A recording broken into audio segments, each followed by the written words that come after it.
see it, I want it. I'm not yellow, want it. I dream it, I work hard, I grind till I own it. I twirl on it.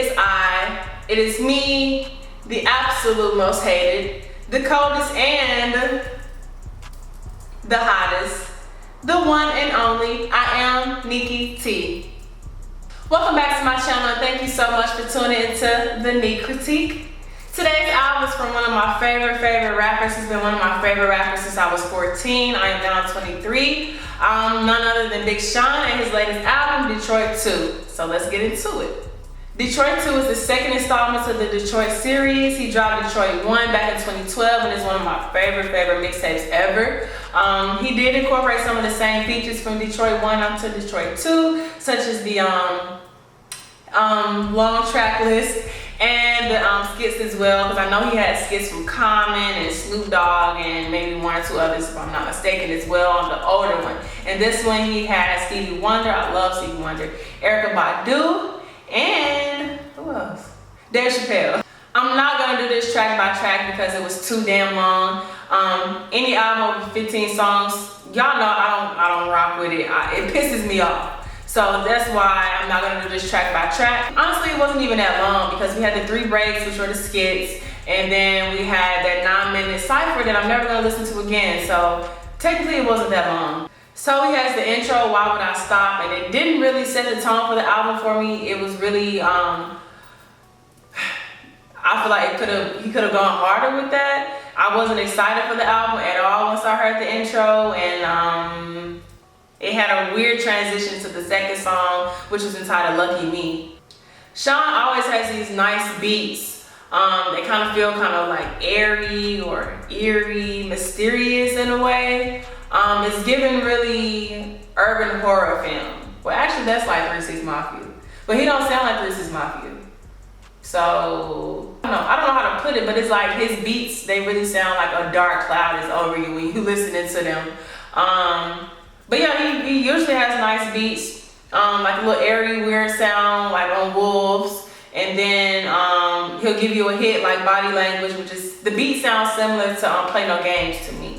But yeah, the production overall in this album, it was just, I don't know, it just felt like it was just all over the place. My first 2 times listening to this project, it gave me a fucking headache. I was like, this is just way too much going on. Nothing's organized, nothing is cohesive.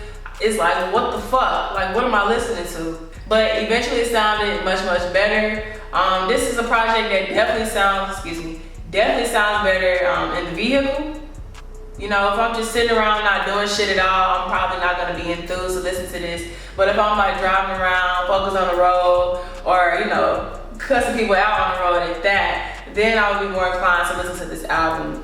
I don't know, it just sounds better when you're in motion. I truly believe that there were way too many features on this project. The whole fucking album was a feature, basically. I don't think Sean has evolved at all. As a person, yes, but as a musician, no. I honestly don't think he'll be able to top Dark Sky Paradise. That was just a masterpiece. A lot of people think that he's not capable of creating a really good album, a classic album, an album that's like, you know, that's Sean. His debut album, Finally Famous, it had no skips. To this day, no skips. But this album had a handful, if not more. I really miss Sean Don. I miss the nigga that's like boy on every damn song. I miss like the Sean that's a flexer. You know, I'm tired of the humble rap.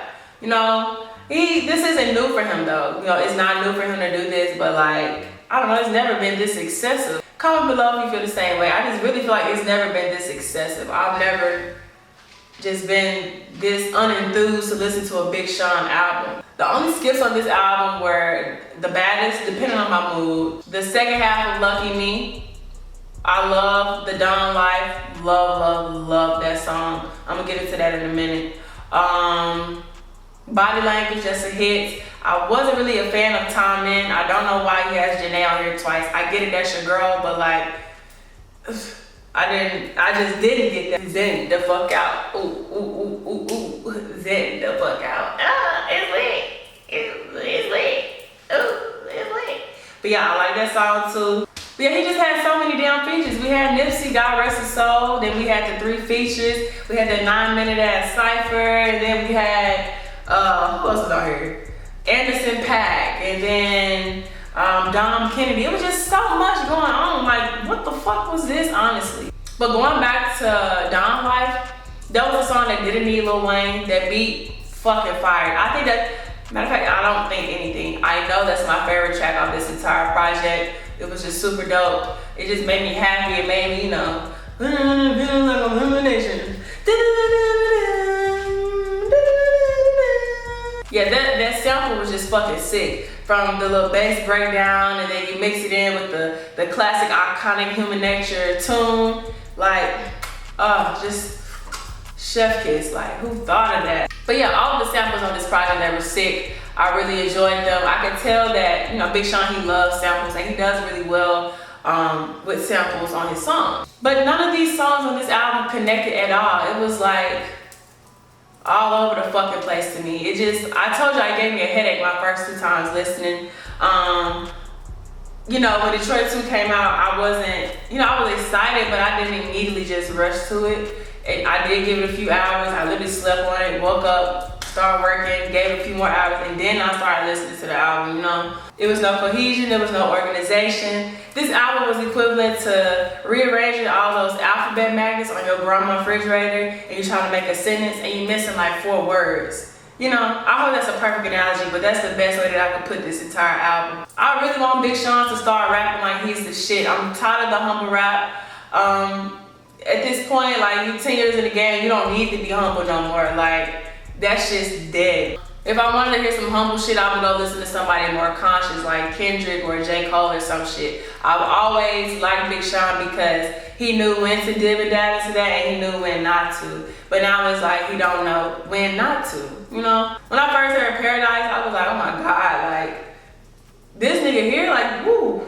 I had been on him before that, but then I'm like, damn, he's sick. Like, he here to stay. I really thought he was one of the hottest young niggas in the game, and like, I don't know what the fuck happened after that. This album was really, really highly anticipated for me, but it did not live up to the hype by any means. And I think it's time that I rate the whole entire album. So give me a drum roll, please.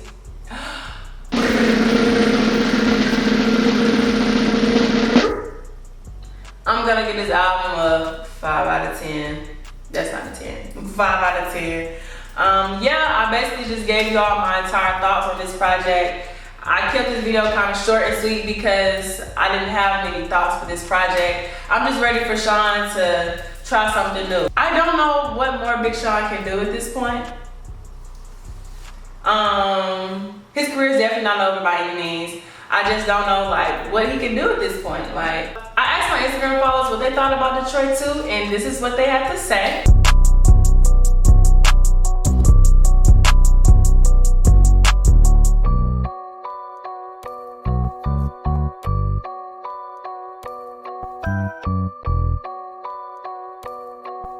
Thank you all so much for tuning into this episode of the Niq Critiq. Let me know down below what your thoughts are on Detroit 2. Did you like Detroit 2? Did you not like it? Thought it could have been better? Thought it was worse? Thought it could have been worse? Just let me know down below your thoughts. Do you agree with me? Do you disagree? Your favorite tracks, your worst favorite track? Give this video a thumbs up. Please, please, please like this video. And last but not least, tell a friend to tell a friend to tell a friend to subscribe to your girl. Thank you all so much. Ciao.